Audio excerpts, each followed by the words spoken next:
কিন্তু আমার ইচ্ছে আছে ভবিষ্যতে অবশ্যই অভিনয় করার। উপস্থাপনা এবং উপস্থাপনা, তারপরে বাদবাকি যা আছে সবকিছু। তো আমার প্রধান কাজ উপস্থাপনা করা। আমি সারা বছর উপস্থাপনা নিয়েই ব্যস্ত থাকি।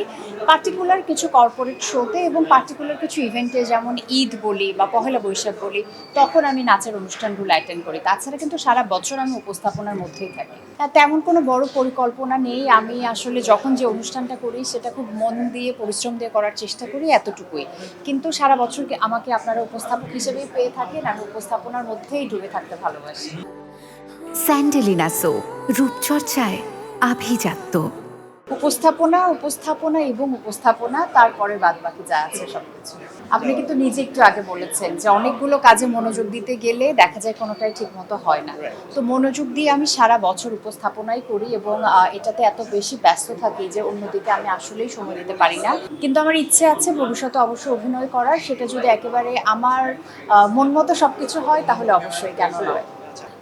আমি যে কাজটা করি, একটা শো ডিজাইন করি, শো সম্পর্কে কথা বলি, এবং আর্কিটেক্ট যে কাজটা করে তিনি হয়তোবা ইট কাঠ পাথরে ঘর বাড়ি ডিজাইন করে।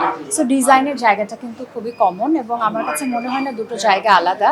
আমার যে আর্কিটেকচারাল জার্নি, আমি প্রতিদিন অনেক কিছু শিখেছি, এবং যা কিছু শিখেছি আমি কিন্তু আমার কর্মক্ষেত্রে, আমার জীবনে সেটা আমি অ্যাপ্লাই করতে পারি।